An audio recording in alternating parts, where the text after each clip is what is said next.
Bonjour à tous et bienvenue sur Crypto Signal. Aujourd'hui, on va regarder bien évidemment le settlement entre la SEC et Binance qui a été annoncé pour être en négociation. Donc on va aller voir est-ce que Binance peut payer, est-ce que c'est une bonne ou une mauvaise nouvelle, en tout cas au moins à notre sens, et on va aller décrypter un petit peu cette information. Allez, intro.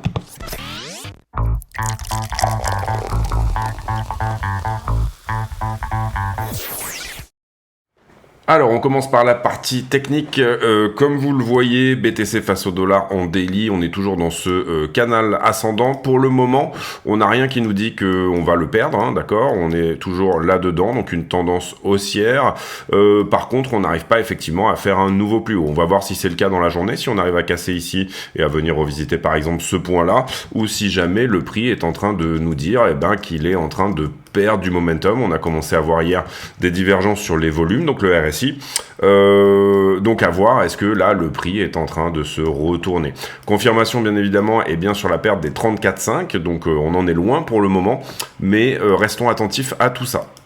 En ce qui concerne les niveaux, sur des niveaux plutôt 4 heures, on a petit à petit créé une sorte de zone de combat, on va dire, sur des niveaux 4 heures, qui vont se trouver entre ce point-là et ce point-là. Là, j'avais noté celui-ci comme une heure, mais vous voyez qu'il est perdu, donc ça, c'est un signal plutôt haussier, que ce mouvement-là, ce niveau-là risque d'être perdu, et on va le mettre comme ceci, en 4 heures. Et puis, on a ce petit 15 minutes, qui pour le moment également représente, on va dire, une forme de refus. Pour le moment, on reste à l'intérieur même de ce canal ascendant, on a un autre canal ascendant, des très jolies mèches ici, je trouve, en tout cas de défense. Sur le niveau des 3700, vous voyez qu'on mèche dessous, mais on n'arrive pas réellement à clôturer. C'est systématiquement racheté sur ce niveau-là. Donc pareil, pour le moment, on n'a pas réellement d'infos comme quoi soit cette 1 heure va repousser, soit cette 4 heures est en train de repousser, soit ce 15 minutes est également en train de repousser. Voilà, je dirais, les niveaux à surveiller. On a également ce daily-là, qui pour le moment, le rouge là, qui pour le moment est en train de tenir, et il faut comprendre que ce daily, pour le retrouver, il faut repartir dans le temps, et bien jusqu'à mai 2022.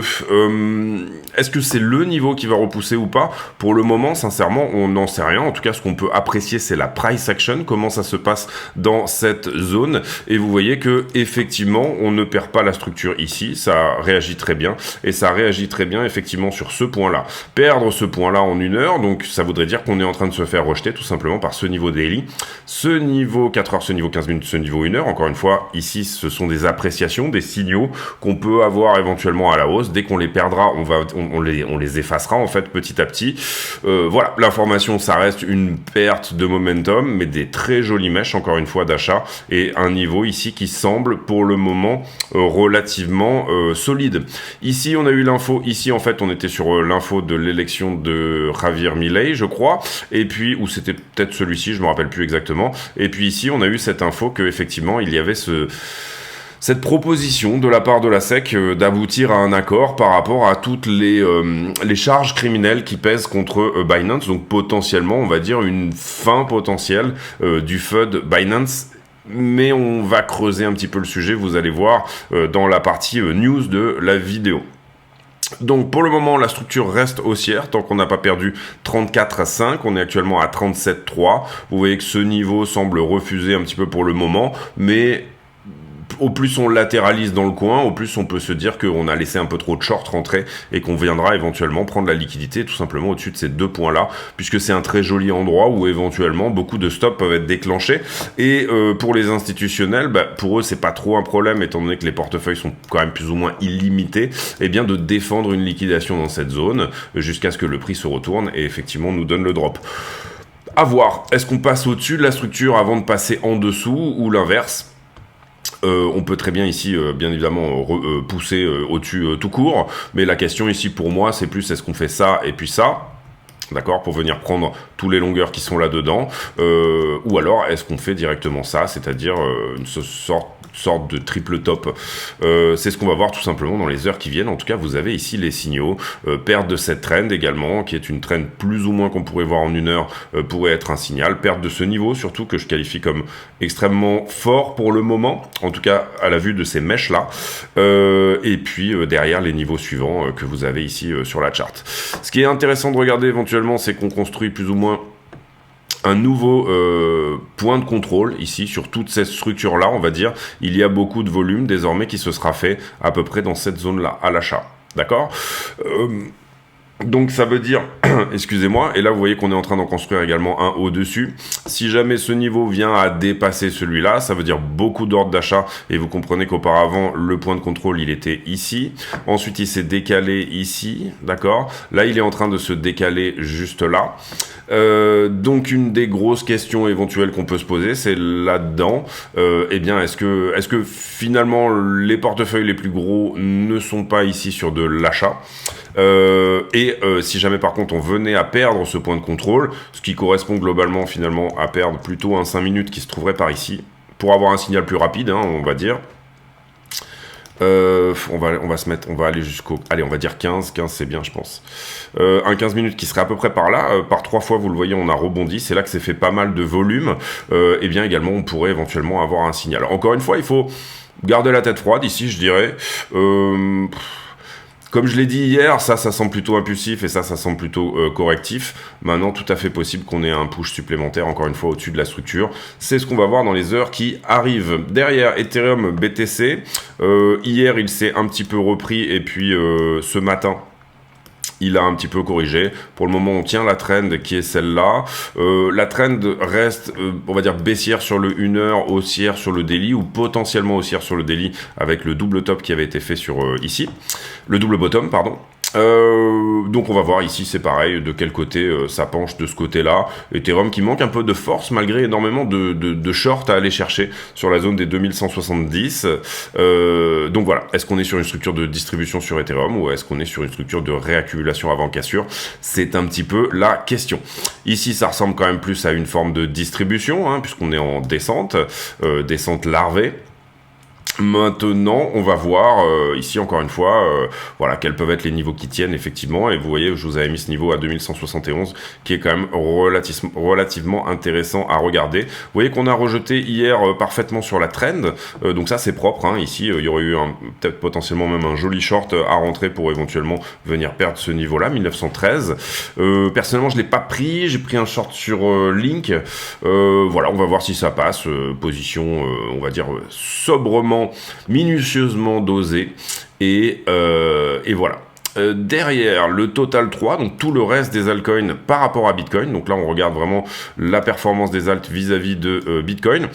On a perdu cette trend, mais c'est pas violent en termes de drop. Vous voyez qu'on pourra vraiment ici qualifier la structure de baissière à nouveau uniquement quand on aura perdu les 309. Cette structure est plutôt, je trouve, corrective également, peut-être plutôt acheteuse, néanmoins on perd cette trend de là, donc on a des bonnes chances quand même à minima de revenir en bas de la vague 2 et peut-être en bas de la figure. Si jamais ça perçait, ça veut dire correction plus importante sur toutes les altes, et pour le moment, voilà, on va dire la structure en 1 heure, et en 15 minutes en tout cas, est peut-être potentiellement en train de passer baissière, mais en daily on reste haussier, d'accord, sur cette structure également. On peut éventuellement se dire qu'on va aller chercher un nouveau plus haut ici, pourquoi pas. Néanmoins on est sur résistance. Alors en ce moment on a un marché action qui fonctionne plutôt pas mal puisque le S&P est peut-être en train de s'affranchir d'une résistance, on va le voir ici. On va dire sur le long terme, on a l'impression que ça pourrait avoir cassé ça, 2 rejets par le passé, et que peut-être ici on est en train de passer au niveau du 3e, on est peut-être en train de filer le gap qui est celui-ci, on verra à l'ouverture ce que ça dit, et éventuellement d'aller chercher ce top local qui était là. On n'est pas extrêmement loin de la TH hein, sur S&P, on va dire que à partir de maintenant... Donc ce rallye est un rallye, à partir de maintenant, à un plus 6%, et on fait un nouvel ATH sur le S&P. Ce rallye est un rallye totalement de denial, c'est-à-dire que le marché dit à Jérôme Powell, on ne te croit pas, on pense que tu vas poser puis repartir, donc le marché anticipe quelque chose de haussier. Attention, cela dit, bien évidemment, à une récession, on en a beaucoup parlé sur la chaîne, récession qui pourrait dropper les prix du S&P. On va voir ici quelles vont être les news, principalement, je dirais, économiques à la suite de tout ça, mais cette récession-là pourrait dropper le prix une nouvelle fois sur des niveaux plus bas. Ici, je dirais que revenir sous les niveaux de pré-Covid ne serait pas délirant sur le S&P, c'est-à-dire finalement nous donner une correction en A, B, C, une A, une B, une C.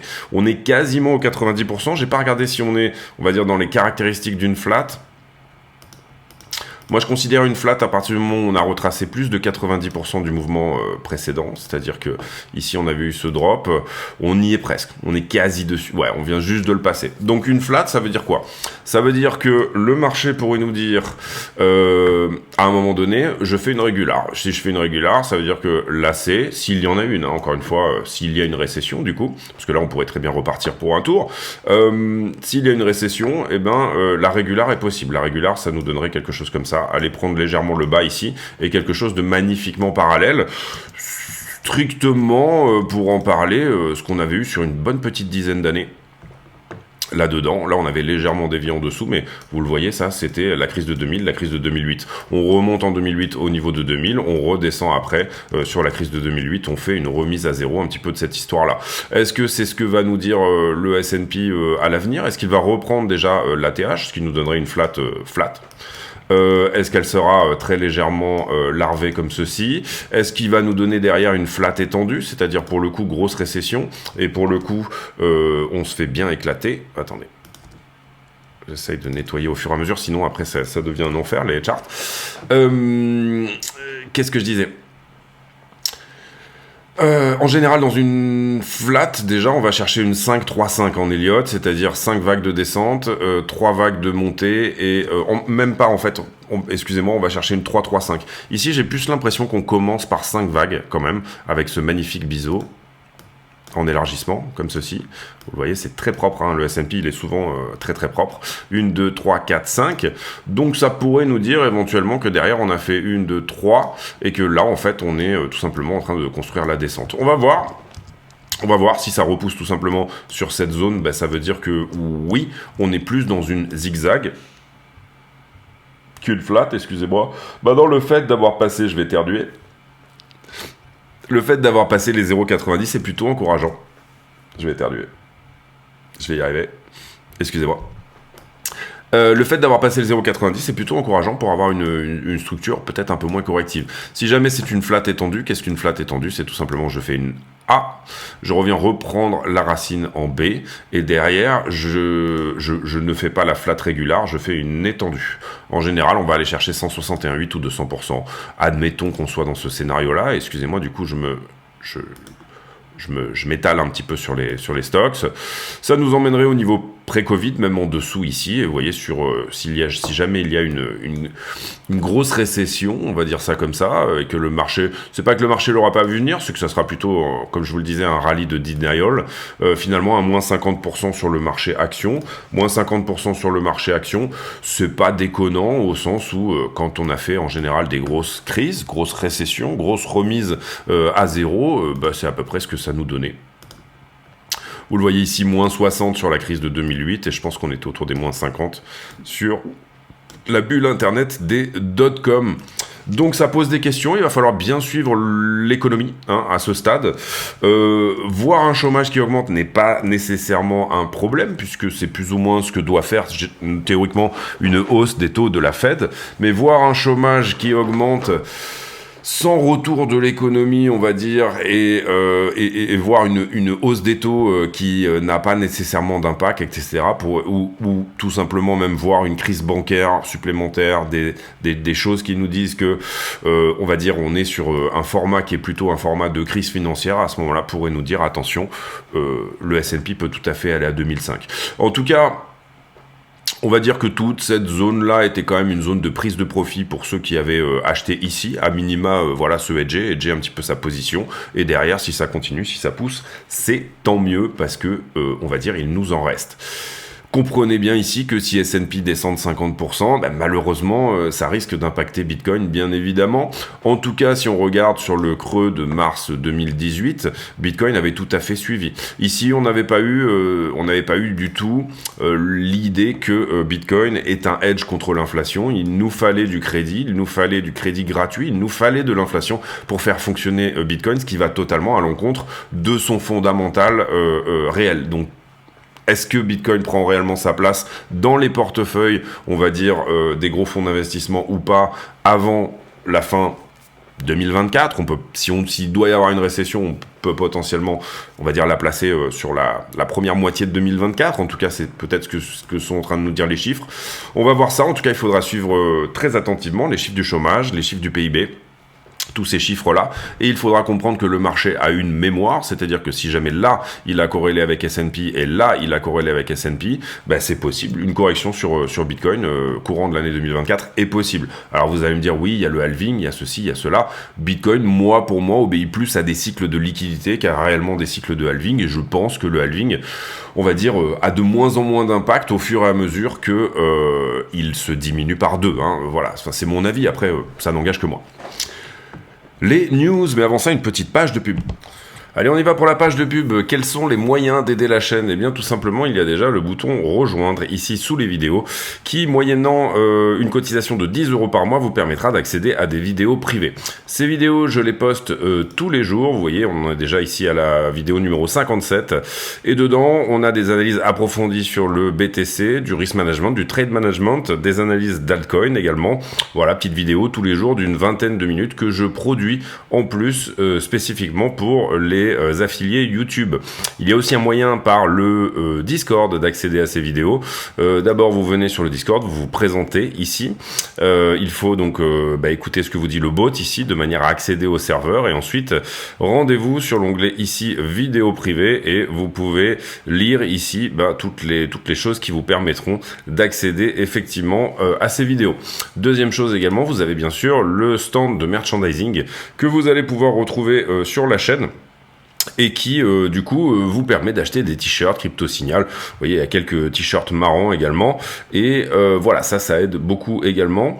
Et puis, dans la description de la vidéo, vous avez tous les autres liens ici qui vous permettront également d'aider la chaîne, à savoir achat de Cold Wallet Ledger, abonnement à iBlock, que moi j'utilise beaucoup, tous les autres liens sur les autres plateformes également que nous proposons, mais aussi des indicateurs type LuxAlgo, etc., quelques bouquins sur Amazon. Bref, n'hésitez pas à aller regarder tout ça. En plus de la vidéo publique, il y a donc pas mal de choses et notamment, je pense, le Discord qui fonctionne très bien avec, vous le voyez ici, toute une communauté qui va poster ses analyses et donc ça, c'est quand même extrêmement intéressant. Je vous laisse là-dessus. Merci de votre écoute. À très bientôt. Alors, on y va pour les news. Aujourd'hui, promo sur les ledgers. Vous avez le lien en description de la vidéo avec 30 $ de BTC sur un Nano X, etc. N'hésitez pas à aller voir sur Twitter si le contenu vous intéresse. En tout cas, vous êtes refundé en Bitcoin sur vos achats sur le ledger. Donc, c'est plutôt pas mal, plutôt une bonne fenêtre d'achat. Maintenant, on va reprendre un petit peu toutes les news vis-à-vis de Binance. Mais avant ça, bon, je vous rappelle que Arc21 a refait un aller-retour avec la SEC par rapport à leur ETF spot, donc tout ça est plutôt encourageant pour une suite favorable, on va dire, en ce qui concerne les ETF en tout cas. Et ici, on a les États-Unis qui demandent 4 milliards à Binance pour mettre fin à la procédure pénale. Qu'est-ce que ça veut dire 4 milliards? C'est une somme énorme. C'est une somme énorme, y compris pour une société comme Binance. Et c'est ce que j'ai tweeté hier. Alors, vraiment, je ne suis pas un spécialiste de la lecture des bilans de Binance ou quoi que ce soit. Je suis allé vous glaner ici quelques informations, mais je sais lire, on va dire, un bilan, je sais ce que sont des réserves, je sais ce que sont des réserves liquides, je sais ce que sont des réserves illiquides, et je disais, imaginez une petite réunion finalement entre BlackRock, Coinbase et la SEC, à un moment donné où ils se mettent d'accord finalement pour que Bitcoin devienne quelque chose de bien institutionnel, bien Wall Street. Je dirais qu'il y a deux ombres au tableau, c'est Binance, les autres, hein, évidemment, Bybit, BitGet, etc., OKEx et compagnie, mais qui ne sont pas réellement, on va dire, possiblement réprimandable si ce n'est sur le sol américain. Et je suis pas spécialiste, mais l'an dernier Binance a fait 12 milliards en chiffre d'affaires, 20 milliards en 2021 et un chiffre d'affaires, comprenez bien que ce n'est pas un bénéfice, d'accord? Ils auraient soi-disant 60 milliards de réserves, mais et la fortune personnelle de CZ serait de 17 milliards. Donc 4 milliards, ça paraît pas comme une goutte d'eau, mais ça paraît une somme conséquente, mais peut-être. Mais là-dedans, combien est-ce qu'il y a, par exemple, dans la fortune personnelle de CZ, combien il y a d'actions Binance, combien il y a de BNB exactement, hein, également, c'est-à-dire la market cap de BNB est probablement contenu dans les réserves de Binance, et ça on ne sait pas réellement, en tout cas j'ai pas trouvé les informations pour réellement aller fouiller, on va dire, surtout sur la partie Binance US, on a déjà plus d'informations. C'était 410 millions de Binance US, d'accord, ils ont gagné 410 millions en 2022, donc je suis pas du tout sûr que cette info d'amende soit une bénédiction. Le marché a bien semblé la prendre, le BNB a y compris, a semblé extrêmement bien prendre cette rumeur de oui, le FUD Binance est derrière nous, il va payer les 4 milliards et ça va être réglé. Derrière également dans le deal, j'ai pas l'impression qu'il drop les charges personnelles contre, et on va développer là-dessus également, contre CZ. Donc personnellement, ça me paraît pas être une très bonne news. Maintenant, si le FUD était derrière nous, eh bien, ça serait une très bonne info. N'hésitez pas à aller vous abonner sur le Twitter de la chaîne. Et là, on a un thread de Avi Rohit qui nous dit... Effectivement, il y aurait quand même des charges contre CZ directement. Ça pose la question également d'une extradition, puisque CZ habite aux Émirats Arabes Unis, et que est-ce qu'il y aurait du coup un traité d'extradition? Est-ce que CZ irait finalement en détention provisoire? Enfin, il faut comprendre, vous payez 4 milliards... Pour moi, je trouve que le deal est proportionnellement relativement inacceptable, et c'est peut-être pour ça qu'il a été proposé. Et donc du coup, comprenez bien ici également que on va potentiellement se retrouver dans un vecteur où finalement les exchanges vont petit à petit être mis de côté, et avec un BlackRock, une SEC, une institutionnalisation américaine qui prend la main. Il faut bien comprendre également, admettons que on va poser les choses comme ça, vraiment en termes c'est une idée, d'accord, comme une discussion de comptoir un petit peu. Admettons que Bitcoin soit comme au début d'Internet. Au début d'Internet, on vous a laissé un certain nombre de libertés, et puis à un moment donné, il y a plus ou moins deux philosophies qui se sont écartées. On va dire que d'un côté, vous avez eu le Darknet, qui serait aujourd'hui peut-être Monero même, on va dire, hein, donc la privacy, et d'un autre côté, vous avez eu l'Internet public. On vous a laissé une bonne partie de liberté sur l'Internet public, en tout cas au moins au départ, et puis là petit à petit on se rend compte qu'il y a apparition de la NSA, Pegasus en Israël, qui peut faire des écoutes téléphoniques et savoir exactement où vous allez tout simplement surfer sur le web, etc. Donc toute cette partie, on va dire, libertarienne d'Internet finalement est morte, et est morte dans une certaine forme de silence. Elle est morte également dans une certaine forme de silence au sens où on va dire que d'une certaine manière, les gens ont accepté plutôt la facilité, l'expérience utilisateur par rapport au fait de protéger leur propre vie privée. Mais si on peut regarder les choses un petit peu comme ça, on va dire que d'une certaine manière, tout ça sans quand même des bancarisations de Binance aux États-Unis, attaque contre Binance US, attaque également par rapport à tout ce qui est terrorisme, etc., et qui finalement nous a donné effectivement la NSA, toutes ces choses-là, etc. Donc plus de sécurité pour moins de liberté. Derrière, on va le voir, il y a également en ce moment un procès contre Kraken qui est en train de se mettre en place. Donc on a eu des exchanges crypto qui ont voulu devenir des banques, et finalement maintenant on a peut-être les banques qui prennent le lead sur la crypto via BlackRock, qui serait le vecteur d'investissement, on va dire, privilégié. Votre conseiller à la BNP vous dira demain, diversifiez votre portefeuille, monsieur, achetez de l'ETF BlackRock et du Bitcoin. C'est clair, c'est net, c'est précis. Coinbase partira plutôt dans une dimension institutionnelle et laissera peut-être un petit peu plus la dimension particulier, futur, etc.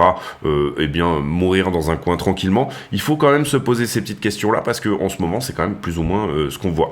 Donc, est-ce que cet accord est acceptable par Binance ? Personnellement, je crois pas. Je pense que ce FUD va durer encore longtemps, et je pense qu'ils vont dire non. Maintenant, je peux me tromper. Sincèrement, je suis pas un spécialiste. Peut-être que même ils ont déjà préparé de quoi payer le settlement, et ils vont payer, et que derrière, entre les lignes, les accusations personnelles contre CZ vont être droppées, et donc du coup, il n'y aura pas d'extradition, il n'y aura pas de procès de CZ, etc. Toutes ces choses-là. Et si Binance en venait à payer ces 4 milliards, ça serait quand même une preuve d'aveu que oui, effectivement, il y a eu des malversations. Et comprenez bien ici que les malversations, elles parlent de quoi ? Elles parlent tout simplement de money laundering, banque fraude, et de violer toutes les lois US. Donc, à mettre quand même, je trouve, cette info entre parenthèses vis-à-vis de la bonne réaction du marché, et tant mieux, hein, le marché réagit bien, donc c'est plutôt une bonne chose. Ici, vous le voyez, typiquement un petit peu dans le délire de ce que je suis en train de vous dire, Bittrex qui est tourmenté par la SEC, et ils ferment leurs portes. Bittrex, c'était quand même un échange assez conséquent à un moment donné, il y a de ça très longtemps. Maintenant, Kraken, qui dit, alors Kraken, en gros, la SEC les a accusés d'avoir mis sur le marché des securities. Je me rappelle plus de la liste exacte, mais dedans vous avez Atom, etc. Enfin, vous avez pas mal vous avez globalement, je dirais, tous les gros sauf Ethereum presque. Et Kraken qui dit que on changera rien, on va au bout du procès, etc. Je vais essayer de vous trouver cette info sur Kraken. Donc voilà, ce que je voulais vous trouver, ce sont les cryptos qui sont concernés. Alors cette news était déjà sortie, hein, donc il n'y a pas... Ici, il n'y a pas... Voilà, c'est juste, on va dire, la suite logique. Vous avez Cardano, Axie, Algo, Atom, Chiliz, Coty, Dash, Phil, Flow, ICP, Mana, Matic, NIR, OMG, Sand et Solana, qui sont considérés comme des securities par la SEC. Alors, je crois qu'aujourd'hui... XRP a été sorti de la liste des securities. Voilà, j'ose espérer que, on va dire, la loi Ripple va s'appliquer désormais et qu'on va utiliser autre chose que le test de Howey pour délimiter qui sont des securities et qui sont des securities. Maintenant, ici, on les accuse également d'avoir mixé les fonds des utilisateurs avec les fonds de l'exchange. Alors pour moi, Kraken était vraiment un vieux de la vieille qui opère extrêmement bien et qui n'a jamais nécessairement ici été dans le FUD par rapport à cette idée de mixer fonds des utilisateurs et fonds de l'exchange. Maintenant, il faudrait creuser un petit peu, etc. Ensuite, voilà, on va passer ici. Oui, l'Europe, alors ça c'est Thierry Breton, scandaleux Thierry Breton, hein, qui, bon, pour le coup, ça tient exactement à tout ce que je vous ai dit juste avant, c'est-à-dire perte de liberté pour plus de sécurité. Donc là, on est sur un wallet de identité digitale en Europe. Et Thierry Breton, comprenez bien que c'est le mec qui a bradé quand même une bonne partie de l'industrie française, qui a démantelé pas mal de choses, grand patron, derrière, voilà, ça a vraiment été, ce mec est, à mon sens, potentiellement une catastrophe. Baidu, les actions qui reprennent un petit peu des couleurs du côté des actions chinoises. Baba également, qui est dans des belle localisation, je dis pas que c'est nécessairement un bottom, mais en tout cas, c'est une nouvelle chance de rentrer pour ceux qui croient effectivement que la Chine va bien se reprendre. Et puis, voilà, derrière, encore une fois, ça reste mon avis, ça n'est pas un avis financier, je vous donne ici mon avis. Aujourd'hui, 2 p.m., donc ça va nous donner du... 14 plus 19h, on aura les minutes de la Fed. Donc au dernier meeting, qu'est-ce qu'il s'est dit? Ça peut faire bouger peut-être un petit peu les marchés ce soir. Demain, on aura les demandes d'emploi hebdomadaires. Donc ça peut être intéressant de regarder. Comme je vous l'ai dit, en ce moment, il faut énormément suivre toutes les news économiques. Et ça sera principalement également dans la révision du PIB américain et ce genre de choses qu'on pourra éventuellement... Excusez-moi, oui, donc semaine prochaine, on aura également le livre beige de la Fed, c'est-à-dire quelles sont les projections plus ou moins sur quelques jours, quelles sont un petit peu leurs intentions, et puis, bien sûr, le PCE, qui sera probablement une journée où il y aura un petit peu de vol également pour le 30. On passe à la liquidité, j'en profite pour vous dire de mettre un like sur la vidéo, c'est très important, prenez le temps de mettre un like. Là, désolé, on s'est un petit peu épanché sur pas mal de sujets, petite vidéo de 30 minutes, c'est du temps passé pour moi, etc., donc voilà, si jamais ça vous dit, mettez un like, parce que, encore une fois, c'est un juste retour des choses. 110 millions de liquidations hier, on a à peu près une cinquantaine sur Ether plus BTC, un petit peu moins. 44, ouais. Derrière, entrée de Blur dans le top 10, etc. On a liquidé principalement du long, qui est relativement normal, puisque l'action de prix a été baissière. Ici, dans les ordres à l'achat, ordres à la vente, ce que je remarque, moi, d'une certaine manière, c'est qu'on a pas mal d'ordres qui ici étaient rentrés, d'accord, et qui ont disparu hier, à peu près vers minuit, 1h. On voit qu'on perd de l'opacité à l'achat. Est-ce que ça veut dire qu'on va drop? Sincèrement, j'en sais rien. Et derrière, est-ce que, en tout cas, c'est peut-être un signal, est-ce qu'on a plus d'ordres à la vente? Pas vraiment. On en a peut-être ici certains qui se sont mis. Voilà, j'ai l'impression que les ordres ici se sont peut-être... Voilà, encore une fois, on a quand même des ordres à l'achat qui ont disparu, donc voilà, à noter, bien sûr. Derrière, le funding. Alors, on a pris ce point-là, on va juste faire un refresh.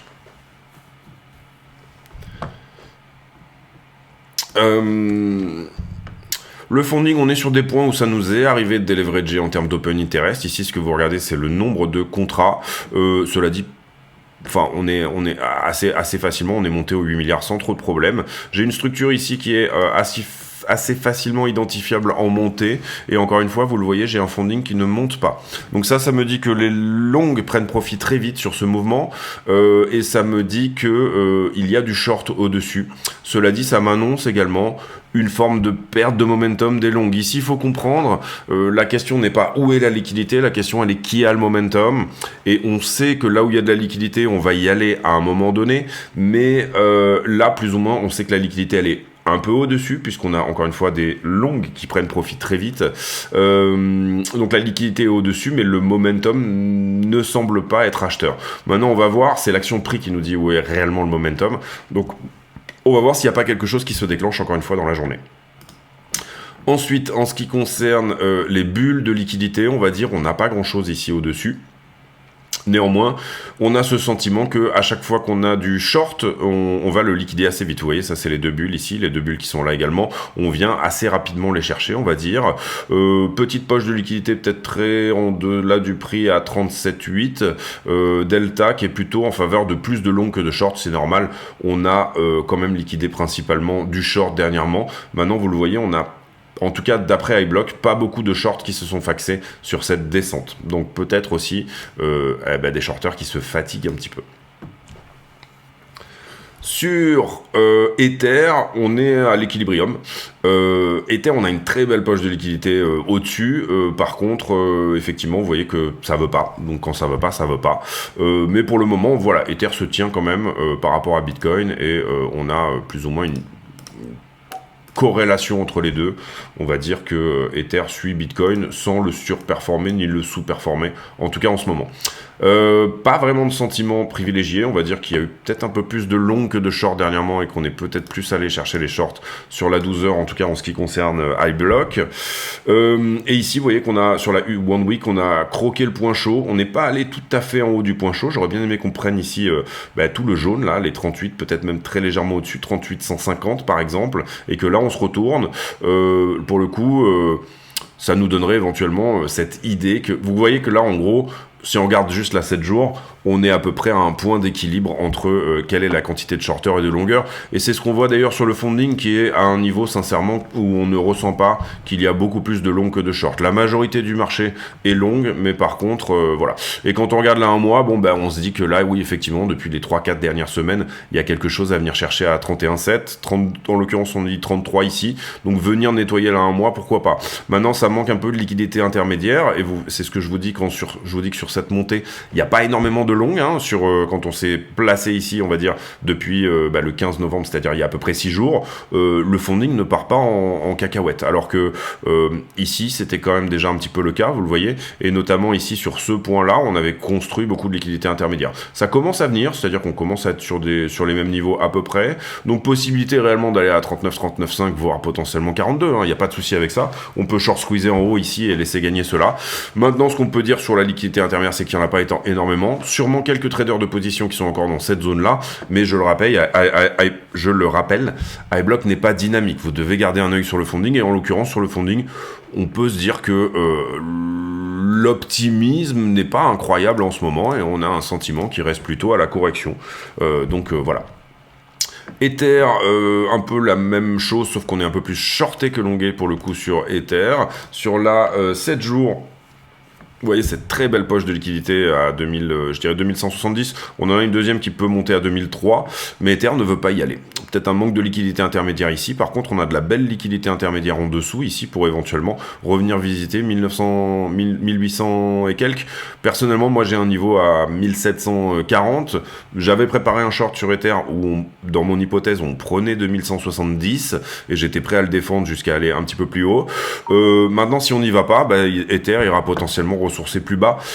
On va voir également, c'est quelque chose sur lequel en ce moment, et en gros, on n'a pas d'alignement entre ce que nous dit la structure, donc la technique, ce que nous dit le fondat, et ce que nous dit la liquidité. Donc c'est pour ça que je reste quand même ici relativement circonspect et sur mes positions plutôt maîtrisées, c'est-à-dire voilà, je vais pas ici rentrer encore une fois des sommes incalculables.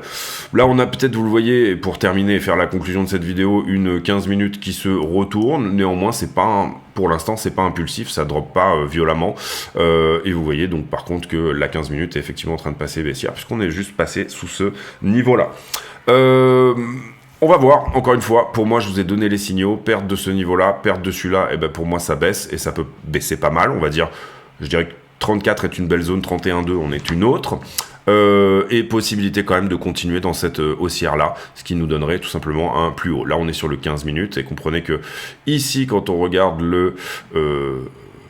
cette montée, eh bien, si on la perd, revenir à 31, 31,7, ça veut dire passer sous la structure là tout de suite.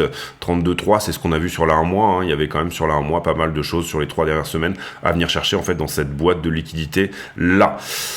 Voilà, je pense que vous avez les clés ici. Donc signal de faiblesse, on n'arrive pas à prendre ce top là.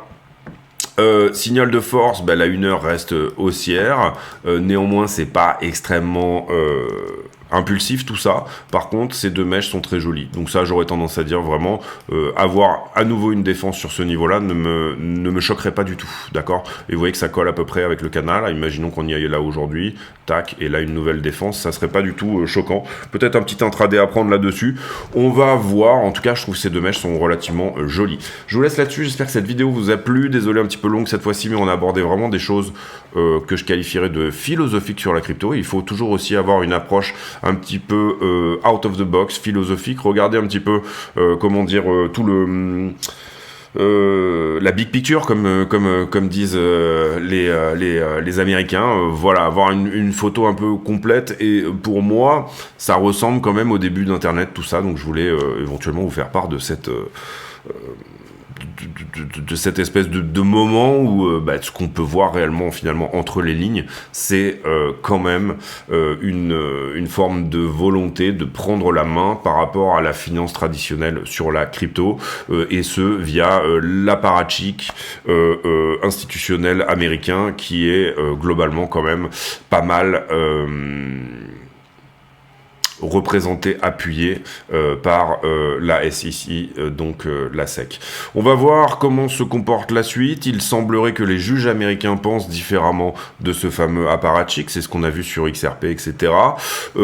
Et donc voilà, en espérant que les procès se passent bien, etc. Et que voilà, les choses même pour Binance, hein, sincèrement, sortir de cette espèce de moment où on nous dit que Binance est on va dire une fraude, etc. C'est quand même le plus gros échange du monde, grosse réserve en BTC, etc. Voilà, qu'est-ce qui se passe si jamais à un moment donné on est effectivement sur quelque chose qui sent pas très bon pour notre ami qui, je le rappelle, est sino-canadien.